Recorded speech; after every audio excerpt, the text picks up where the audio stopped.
Assalamualaikum teman-teman. Selamat datang di Cerita Mencekam. Semoga teman-teman sekalian diberikan kesehatan dan bahagia sepanjang hari.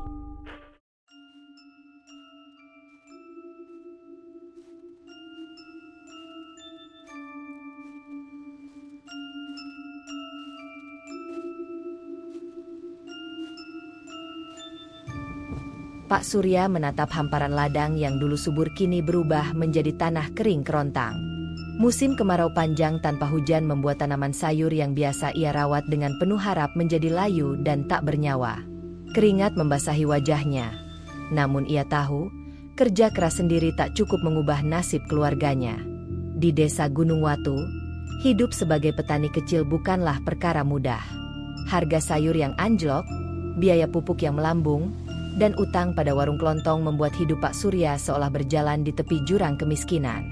Istrinya, Bu Rini, sudah berulang kali menahan tangis setiap malam, menyaksikan anak-anak mereka yang masih kecil tidur dengan perut kosong. Hari itu, Pak Surya duduk di beranda rumahnya, memandang ke jalan kecil di depan. Dari kejauhan, Jaya, sahabatnya sejak kecil, mendekat dengan langkah cepat. Wajah Jaya cerah, berbeda dengan Surya yang kusut dan lelah. "Halo, Sur. Kau kelihatan makin kurus, bro," sapa Jaya dengan nada ringan. Pak Surya hanya menghela napas. "Mau gimana lagi, Jai? Ladang ini sudah kering. Sayur gagal panen. Hutang makin menumpuk. Aku sudah bingung harus gimana." Jaya mengangguk memahami. "Aku juga dulu seperti itu, Sur. Tapi ada jalan lain. Jalan cepat, kata orang-orang." Surya menatap Jaya dengan penasaran. "Jalan cepat? Maksudmu?" Jaya duduk di sebelah Surya. "Aku dengar dari teman-teman di kota. Ada orang yang bisa membuat orang kaya mendadak. Lewat cara yang gak biasa." Pak Surya mengernyit. "Maksudmu apa, Jai? Jangan-jangan itu tipu-tipu? Atau malah hal-hal yang merugikan?" Jaya menatap Surya dengan serius. "Namanya pesugihan, Sur. Orang desa memang takut. Tapi aku lihat sendiri orang-orang yang dulu miskin sekarang jadi juragan." Perasaan campur aduk menyergap dada Surya. Antara takut, penasaran, dan putus asa. "Kalau itu benar, kenapa kau belum coba sendiri?" Jaya tertawa kecil. "Aku belum berani. Tapi aku tahu orang yang bisa membimbing kita. Mbah Dargo namanya. Orang tua di desa sebelah. Terkenal sebagai dukun sakti." Suasana hening sebentar. Pak Surya termenung, memikirkan segala kemungkinan. Akhirnya ia berkata lirih, "Kalau memang ada harapan, aku mau ikut, Jai." Jaya tersenyum lega. "Besok malam aku ajak kau ke sana. Tapi ingat, ini bukan main-main." Malam itu, Pak Surya duduk termenung di atas tikar. Ia menatap foto keluarga kecilnya, wajah istrinya dan dua anaknya yang tidur lelap. Bayangan masa depan yang suram membuat hatinya perih. Namun, benih harapan mulai tumbuh, walau diselimuti keraguan dan ketakutan. Pak Surya menghela napas berat saat memandang sekeliling rumah sederhana yang hampir roboh. Dindingnya retak di sana-sini, atapnya bocor saat hujan datang, dan pintu kayunya sudah mulai lapuk dimakan rayap. Namun, rumah itu adalah satu-satunya tempat di dunia yang ia miliki untuk berlindung bersama Bu Rini dan kedua anaknya, Sari yang berumur 7 tahun dan Dani yang baru 4 tahun. Pagi itu, seperti biasa, Surya berkeliling ladang sambil membawa alat-alat pertanian seadanya. Tangan kasar dan penuh luka bekas bercocok tanam memperlihatkan betapa keras perjuangannya. Namun, semuanya sia-sia. Tanaman sayur yang ia tanam sejak 2 bulan lalu sebagian besar mati kekeringan, hanya sedikit yang masih bertahan. Ia menatap tanah yang retak-retak dan mulai menangis dalam hati. "Apa salahku? Tuhan, aku sudah berusaha sekuat tenaga." Di dalam rumah, Bu Rini sedang memasak dengan perasaan hampa. Ia memasukkan sedikit nasi dan sayur kuah seadanya ke dalam piring. Anak-anaknya duduk di lantai, tak banyak bicara.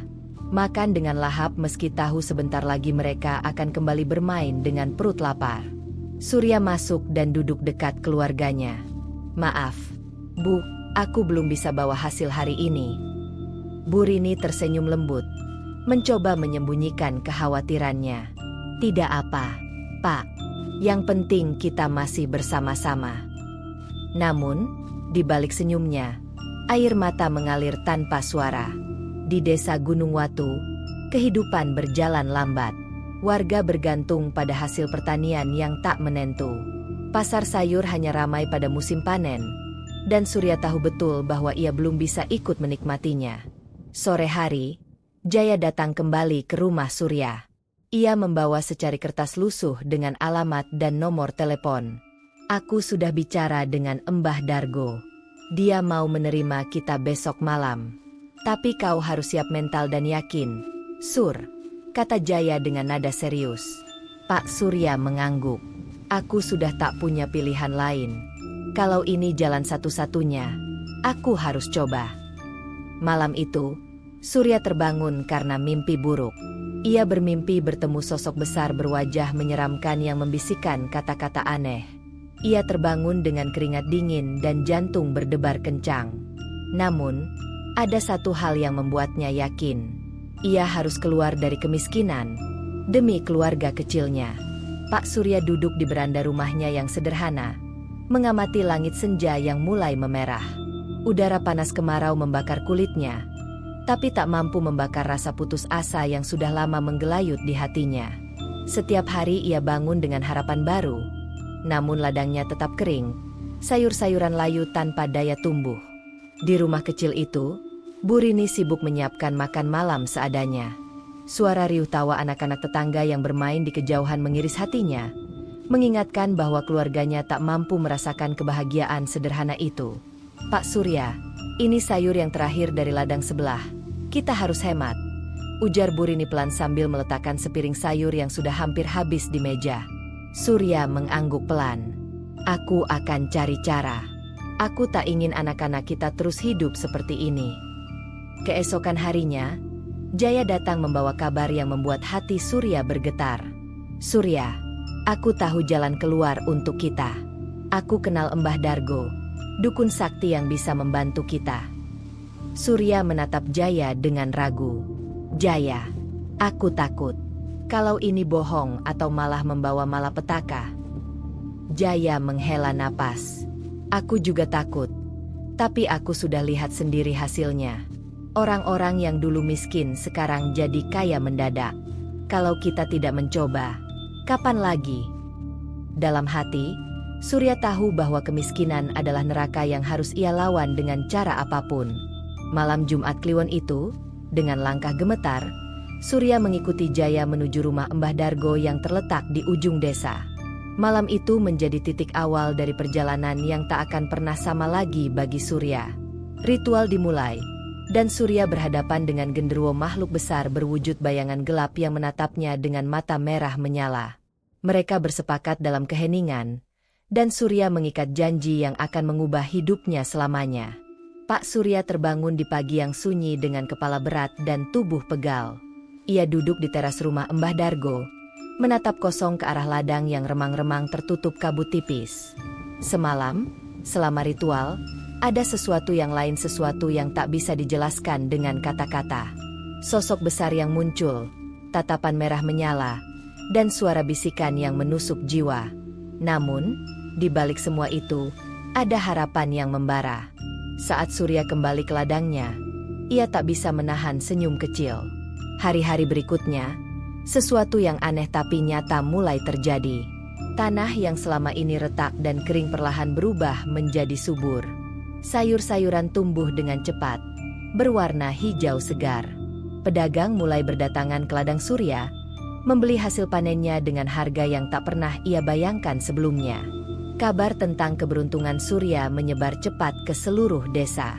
Ia yang dulu miskin dan sering dipandang sebelah mata, kini mulai dikenal sebagai juragan sayur yang disegani. Bahkan Bu Rini, yang dulu sering menangis, kini tersenyum penuh harap. Namun, malam-malam Surya tak lagi tenang. Bayangan gelap mulai menghantui tidurnya. Mimpi buruk tentang sosok genderuwo yang menuntut sesuatu darinya datang silih berganti. Suara tawa serak yang menusuk telinga membuat bulu kuduknya merinding. Jaya datang kembali, kali ini dengan wajah cemas. "Surya, kau harus ingat, perjanjian itu bukan tanpa konsekuensi. Kita harus siap menghadapi apapun yang terjadi." Surya hanya mengangguk pelan, menahan rasa takut yang mulai menggerogoti hatinya. Hari-hari berlalu, dan perubahan pada kehidupan Pak Surya mulai makin nyata. Ladang yang dulu gersang kini hijau subur, berkat keajaiban yang tak ia pahami. Pedagang dari berbagai desa berdatangan membeli hasil panennya yang melimpah. Rumah sederhana Surya pun mulai direnovasi, menjadi tempat tinggal yang layak bagi keluarga kecilnya. Bu Rini tampak bahagia, namun ia tak bisa menutupi kegelisahan yang terus menghantui hatinya. Setiap malam, suara-suara aneh terdengar dari luar rumah, seperti bisikan halus dan tawa yang menyeramkan. Anak-anak mereka pun mulai sering mengeluh tentang bayangan gelap yang terlihat di sudut kamar. "Pak Surya, aku takut," bisik Sari suatu malam, matanya membelalak. Surya merangkul putrinya, mencoba menenangkan. "Tak usah takut, sayang. Ayah akan menjaga kalian." Namun, di dalam hatinya, Surya tahu bahwa janji yang ia buat tak bisa ditarik kembali begitu saja. Malam Jumat yang lalu bukan sekadar ritual biasa, melainkan perjanjian dengan makhluk dunia lain yang berwujud genderuwo. Jaya datang berkunjung dengan wajah muram. "Surya, kau harus siap. Ini baru permulaan. Perjanjian itu punya harga yang harus dibayar." Surya menatap sahabatnya, penuh kegelisahan. "Apa maksudmu, Jai?" Jaya menarik napas panjang. "Kau ingat kata Mbah Dargo, kan? Jangan menolak panggilan, jangan melanggar perjanjian. Kalau tidak, konsekuensinya bisa lebih mengerikan dari yang kita bayangkan." Malam itu, Surya bermimpi lagi. Sosok genderuwo muncul dalam kegelapan kamar, menatapnya dengan mata merah menyala. "Waktumu belum habis, Surya. Aku akan datang lagi," bisiknya dingin. Surya terbangun dengan napas tersengal, tubuhnya dingin menggigil. Ia tahu hidupnya kini terikat pada dunia yang tak kasat mata. Malam itu, rumah Mbah Dargo terlihat remang oleh cahaya lilin yang berkelip-kelip. Bau dupa dan aroma akar kayu memenuhi udara, mengaburkan batas antara dunia nyata dan gaib. Pak Surya duduk di depan Mbah Dargo, menatap pria tua itu dengan campuran harap dan ketakutan. Mbah Dargo adalah sosok yang sudah terkenal di beberapa desa sebagai orang yang bisa menghubungkan manusia dengan makhluk halus. Wajahnya yang keriput, dengan mata kecil yang tajam, memberi kesan bahwa ia menyimpan banyak rahasia dunia lain. "Surya," suara Mbah Dargo bergetar halus, "ada banyak cara untuk merubah nasibmu. Tapi jalan pintas itu tak pernah murah. Kau harus siap membayar harga yang mungkin tidak kau duga." Surya mengangguk pelan. "Saya siap, Mbah. Apapun akan saya lakukan demi keluarga saya."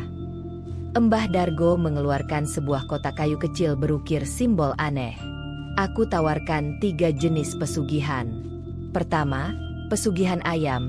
Kau harus mengorbankan seekor ayam hitam setiap malam dan menjaga jangan sampai orang lain tahu." Surya mengerutkan dahi. "Apakah itu cukup membuat saya kaya?" "Tidak langsung kaya, tapi perlahan-lahan nasibmu akan berubah," jawab Mbah Dargo. "Yang kedua," Surya bertanya. "Pesugihan ular," kata Mbah Dargo dengan suara lebih dalam. "Kau akan diberkahi ular putih suci yang akan menjaga dan memberimu keberuntungan, tapi kau harus memberi makan ular itu dengan darah segar." Surya terdiam sejenak, membayangkan hal menyeramkan itu. Yang ketiga, Mbah Dargo menatap tajam, perjanjian dengan genderuwo. Mbah Dargo menghela napas panjang sebelum melanjutkan. "Perjanjian dengan genderuwo bukan sembarang pesugihan. Ini adalah jalan pintas yang paling cepat dan paling berbahaya. Kau tidak hanya menyerahkan harta, tapi juga bagian dari tubuh dan jiwamu." Pak Surya menatap Mbah Dargo dengan mata melebar. Rasa takut mulai merayap di dada. Namun, Janji kekayaan yang selama ini ia dambakan membuat ia tetap teguh. Apa syaratnya? Tanya Surya dengan suara serak. Mbah Dargo menunduk, kemudian mengangkat sebuah kitab kuno yang berisi mantra dan perjanjian. Ritualnya sederhana tapi berat. Kau harus menjalani kawin genderuwo. Artinya, kau akan terikat secara roh dan jasad dengan makhluk itu selama 1 tahun penuh. Jika kau menepati janji, kekayaan yang kau dapatkan akan melimpah. Namun jika kau melanggar, nyawamu taruhannya.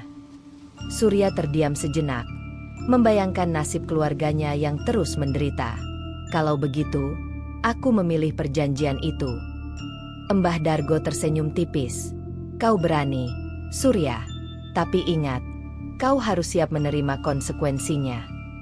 Malam itu, Surya dibawa ke sebuah tempat terpencil di tengah hutan oleh Mbah Dargo dan Jaya.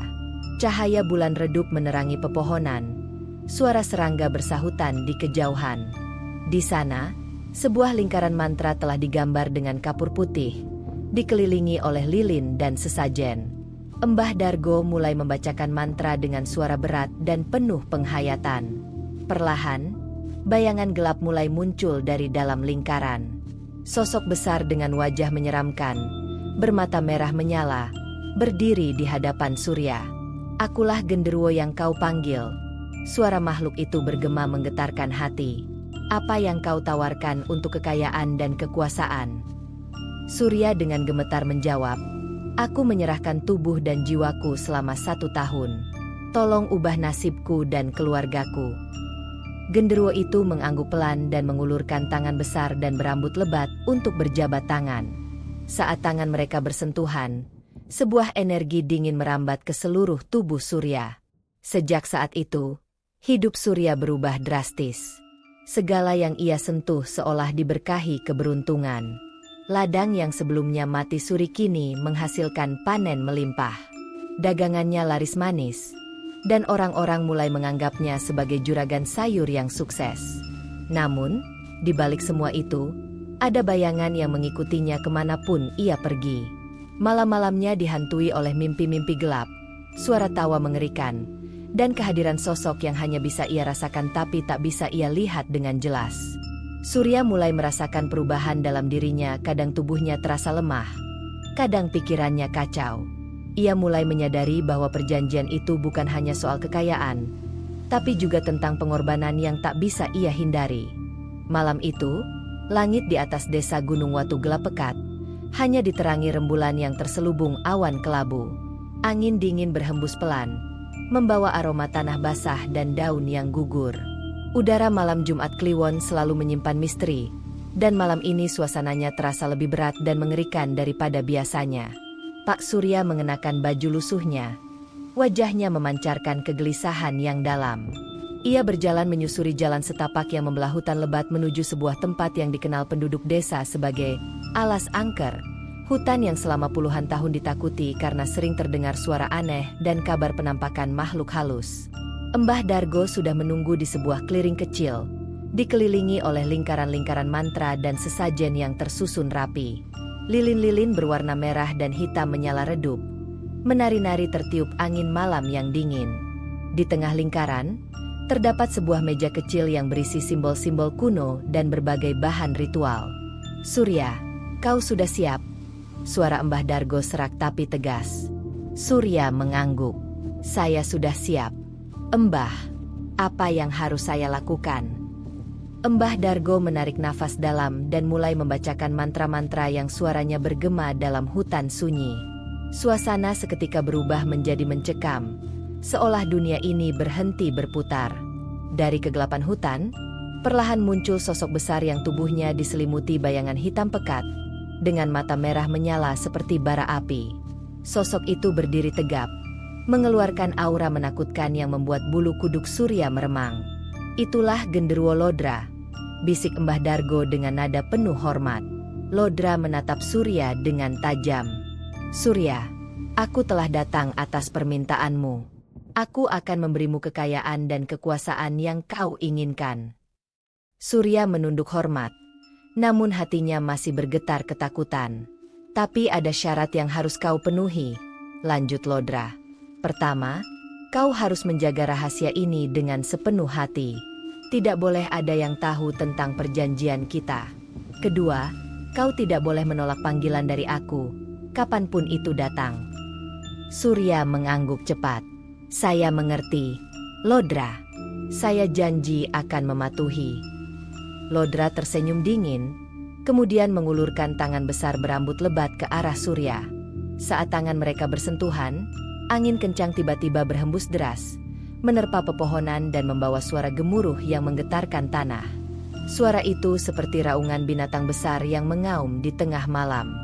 Surya terhuyung dan jatuh pingsan di tanah. Saat Surya terbangun, ia berada di rumah dengan tubuh yang lemas dan kepala berat. Mbah Dargo duduk di sampingnya. Wajahnya serius tapi penuh perhatian.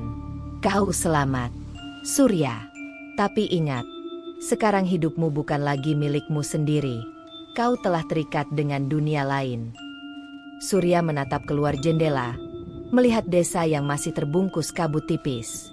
Ia tahu, jalan yang ia pilih kini membawa konsekuensi berat yang belum sepenuhnya ia pahami. Matahari pagi menyinari desa Gunung Watu dengan hangat, membangunkan aktivitas penduduk yang mulai beraktivitas. Namun bagi Pak Surya, pagi itu terasa berbeda. Ia membuka pintu rumah barunya, sebuah rumah besar dengan dinding yang dicat cerah dan halaman luas yang rapi tertata. Beberapa bulan telah berlalu sejak ritual di Alas Angker. Sejak saat itu, hidup Surya benar-benar berubah.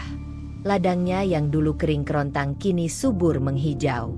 Sayur-sayuran tumbuh dengan cepat, sehat, dan melimpah. Setiap pagi, Surya berdiri di tengah ladangnya yang luas, mengamati hasil kerja kerasnya yang kini dibantu kekuatan gaib. Pedagang berdatangan dari desa lain, berebut membeli hasil panennya. Nama Surya mulai dikenal sebagai juragan sayur terbesar di sekitaran Gunung Watu. Bahkan para pedagang besar pun sering mampir ke rumahnya untuk menawar hasil dagangan dengan harga tinggi. Bu Rini, istrinya, tak kuasa menyembunyikan kebahagiaannya. Ia sering menatap Surya dengan mata berbinar, penuh rasa syukur sekaligus heran. Pak Surya, aku tak menyangka kita bisa hidup begini, ucapnya suatu pagi saat sarapan bersama. Surya tersenyum tipis. Ini semua karena kerja keras dan sedikit keberuntungan, Bu. Namun, meski bahagia di siang hari, malam hari Surya selalu dihantui rasa gelisah. Setiap Jumat malam, saat dunia terasa sunyi dan rembulan bersinar redup, mimpi-mimpi aneh datang menghampiri. Dalam mimpinya, Surya merasakan pelukan hangat namun berat dari sosok bayangan besar yang tak terlihat jelas wujudnya. Suara tawa serak, kasar, dan mengerikan menggema di telinganya, membuat jantungnya berdetak lebih cepat. Surya, kau milikku sekarang, bisik suara itu, penuh ancaman dan kepastian. Setiap bangun, Surya merasa tubuhnya lelah, pikirannya kacau. Namun ia tak berani menceritakan mimpi itu pada siapapun, takut akan dianggap gila. Suatu malam, saat Surya terbangun dari mimpi buruknya, ia melihat sebuah bayangan hitam di sudut kamar yang perlahan menghilang ketika ia menatap lebih tajam. Ketegangan mulai terasa, menandakan bahwa kebahagiaan yang Surya raih tidak datang tanpa harga mahal. Pak Surya berdiri di pinggir ladang sayur yang membentang luas di depan rumahnya. Cahaya matahari sore menembus celah-celah daun, membuat hijaunya daun-daun tampak berkilauan. Namun, di balik keindahan itu, ada rasa gelisah yang terus menghantui hatinya. Beberapa hari terakhir, ia sering melihat bayangan besar melintas di ujung ladang. Bayangan itu tidak pernah tampak jelas, tapi cukup untuk membuat bulu kuduknya berdiri. Ia tahu itu bukan hal biasa. Setiap kali bayangan itu muncul, udara di sekitarnya terasa dingin dan sunyi. Surya, kau merasa ada sesuatu yang salah? Tanya Bu Rini suatu malam dengan suara cemas. Surya mengangguk pelan. Aku juga merasakannya. Bu, ada yang mengawasi kita. Selain bayangan misterius itu, hal aneh lain mulai terjadi. Beberapa hewan ternak yang dipelihara Surya, ayam dan kambing, mati secara misterius tanpa luka yang jelas. Tubuh mereka ditemukan kaku dan dingin, seolah direnggut nyawanya oleh sesuatu yang tak kasat mata. Kabar buruk juga datang dari Jaya, sahabat Surya. Jaya yang dulu memperingatkan Surya soal bahaya perjanjian dengan Gendruwo, kini mengalami nasib tragis. Setelah menolak panggilan ritual dari makhluk gaib itu, Jaya ditemukan meninggal secara mengenaskan di rumahnya sendiri. Surya menerima berita itu dengan rasa ngeri dan duka yang mendalam. Ia merasa getaran kegelapan semakin mendekat dan tak bisa dihindari. Malamnya, Surya mengunjungi Mbah Dargo. Wajah pria tua itu tampak lebih suram dari biasanya. "Surya," kata Mbah Dargo dengan suara berat, "waktumu untuk bayar cicilan pada Lodra sudah dekat." Surya menatap Mbah Dargo penuh ketakutan. "Apa maksudmu, Mbah? Perjanjian itu bukan hanya soal kekayaan. Ada harga yang harus dibayar, dan waktumu hampir habis. Lodra tidak akan membiarkan kau menghindar." Surya merasakan beban yang begitu berat menimpanya. Kekayaan yang ia raih kini terasa seperti jerat yang perlahan mengekang hidupnya. Hari-hari berikutnya semakin menegangkan bagi Pak Surya. Bayangan besar itu semakin sering muncul, kini tidak hanya di ladang, tapi juga di sekitar rumah. Kadang-kadang, saat ia sedang beristirahat di teras, ia merasakan hembusan napas dingin yang tiba-tiba menyapu kulitnya. Hewan ternaknya yang mati pun membuat suasana semakin suram. Ia menemukan seekor kambing yang tergeletak kaku tanpa sebab yang jelas.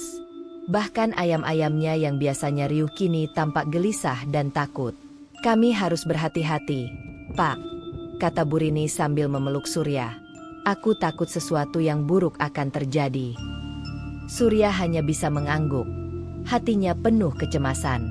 Kemudian, berita kematian Jaya menghantamnya seperti petir di siang bolong. Jaya, sahabatnya yang dulu memperingatkan agar tidak menolak panggilan Lodra, ditemukan meninggal dengan luka yang mengerikan. Tubuhnya penuh bekas cakaran dan wajah yang tampak ketakutan luar biasa. Surya merasa dunia seakan runtuh di hadapannya.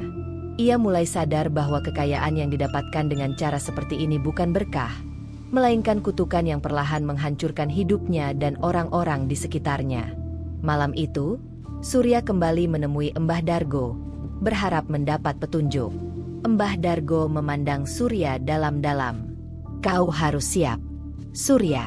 Ini bukan hanya tentang kekayaan. Ini soal nyawamu dan keluargamu. Lodra menuntut pembayaran, dan kau tidak bisa lari darinya." Surya merasakan dingin yang menusuk hingga ke tulang. Ia tahu, pertarungan yang sesungguhnya baru akan dimulai. Setelah segala peringatan dan tanda-tanda mengerikan yang ia alami, Pak Surya mulai merasakan penyesalan yang sangat dalam. Kekayaan yang diraihnya ternyata datang dengan harga yang tak terbayangkan. Hidupnya dan keluarganya berada dalam cengkeraman makhluk gaib yang tak kenal ampun. Malam Jumat berikutnya, ketika Lodra datang menuntut ritual seperti biasanya, Surya mengumpulkan keberanian untuk menolak. "Aku tidak mau lagi," tegas Surya dalam hati. Ia menolak panggilan Gendruwo dan tidak menjalani ritual seperti yang dijanjikan. Sejak itu, segala sesuatu menjadi jauh lebih buruk. Setelah malam itu, hidup Pak Surya berubah drastis. Keberanian menolak panggilan Lodra bukan tanpa konsekuensi. Malam-malam berikutnya, sosok Gendruwo itu makin sering muncul, bukan hanya untuk menuntut ritual, tapi juga menghantui keluarga Surya. Bayangan besar itu muncul di setiap sudut rumah, mengintimidasi dengan suara tawa serak yang menghantui. Suara itu menggema di telinga Surya seperti bisikan kutukan. Kegelapan semakin pekat menyelimuti hidupnya. Keluarga Surya pun mulai merasakan dampaknya. Putri kecilnya, Sari, tiba-tiba berubah menjadi sosok yang tak dikenali. Pada malam tertentu, Sari terjangkit kesurupan. Matanya kosong, suaranya berubah menjadi serak dan kasar, dan tubuhnya bergerak seperti dikendalikan oleh sesuatu yang lain. Surya dan Burini ketakutan setengah mati. Mereka membawa Sari ke berbagai tempat untuk pengobatan dan ruqyah, mulai dari dukun kampung sampai ustaz dan kiai yang dihormati. Ustaz dan kiai memberi peringatan keras. "Ini bukan gangguan biasa. Ini ulah makhluk halus yang kuat. Lodra, perjanjian itu tak bisa dilepaskan begitu saja tanpa resiko besar." Surya merasa bimbang dan putus asa. Ia berdoa dan memohon ampun, berharap ada jalan keluar. Namun, malam demi malam, ancaman makin nyata. Suara tawa serak genderuwo semakin keras, bayangan hitam semakin dekat, dan tubuh Sari semakin lemah saat kesurupan. Di tengah keputusasaan, Surya mengunjungi Embah Dargo untuk terakhir kalinya. Embah Dargo hanya bisa menggeleng. "Surya, kau harus memilih. Bayar cicilan atau kehilangan segalanya." Surya tahu waktunya makin menipis. Pilihan yang ia buat bisa menghancurkan dirinya dan keluarganya. Malam Jumat Kliwon yang pekat menyelimuti desa Gunung Watu. Angin dingin berhembus kencang, mengoyak dedaunan yang gugur di ladang Pak Surya. Suara alam seolah terhenti, digantikan oleh keheningan yang mencekam dan penuh ancaman. Pak Surya berdiri di tengah ladangnya. Wajahnya dipenuhi kecemasan dan keteguhan. Sejak kejadian terakhir, semua berubah. Kesurupan putrinya, ancaman bayangan Lodra, dan bisikan-bisikan seram yang tak pernah berhenti membuat hidupnya seperti neraka. Kini, tibalah saat yang paling mengerikan. Lodra mengirimkan pesan terakhir. "Surya," suara genderuwo itu menggelegar di telinga, seperti gaung dari dasar bumi. "Waktumu membayar lunas sudah tiba. Aku menuntut tebusan jiwa." Surya terdiam. Darahnya seketika membeku. Ia tahu, tumbal, yang dimaksud tidak lain adalah nyawa yang harus dikorbankan sebagai pelunasan terakhir dari perjanjian mereka. Pilihan mengerikan itu menghantui pikirannya. Lodra menginginkan nyawa, dan itu bisa berarti dirinya sendiri atau anak perempuannya, Sari. Di hadapan rumahnya, Surya termenung dalam keputusasaan. Ia mencintai Sari dengan segenap hatinya. Tapi di saat bersamaan ia tahu jika ia mengorbankan anaknya, masa depan keluarga mereka hancur. Jika ia memilih dirinya sendiri, ia harus siap kehilangan segalanya, termasuk hidupnya. Dalam diam, Surya mengambil keputusan yang hanya bisa diambil oleh seseorang yang mencintai keluarganya melebihi dirinya sendiri. Malam itu, di tengah ladang yang diterangi rembulan pucat, Surya mempersiapkan ritual terakhir. Embah Dargo telah memberikan instruksi dan mantra yang harus ia baca untuk melunasi perjanjian dengan Lodra. Surya mengenakan jubah hitam lusuh, membawa lilin merah dan sesaji yang sudah disiapkan. Ia melangkah ke tengah ladang, mengukir lingkaran dan mengucapkan mantra dengan suara gemetar. Bayangan Lodra muncul perlahan dari kegelapan. Matanya menyala merah menyala dan tubuhnya membesar menyerupai makhluk raksasa yang menakutkan. "Surya, kau berani melakukan ini?" Suara genderuwo itu penuh ancaman. Surya menjawab dengan tegas, "Aku memilih mengorbankan diriku, bukan anakku." Seketika, bayangan Lodra tertawa besar. Tawa serak yang menggema sampai ke ujung hutan. Ritual berlanjut, dan sesaat kemudian, cahaya putih menyelimuti tubuh Surya. Ia merasakan tubuhnya melemah dan perlahan menghilang ke dalam kegelapan malam. Keesokan paginya, warga desa menemukan ladang Pak Surya kosong. Hanya ada sesaji yang tersisa dan jejak kaki yang menghilang ke hutan. Desa pun menjadi sunyi. Cerita tentang Surya berubah menjadi legenda yang diceritakan turun-temurun. Kini, ladang yang dulu subur itu sering terdengar suara tawa besar dari balik pepohonan. Tawa yang serak, mengerikan, dan membuat bulu kuduk meremang. Apakah itu suara Lodra? Atau sesuatu yang lain? Sekian kisah hari ini.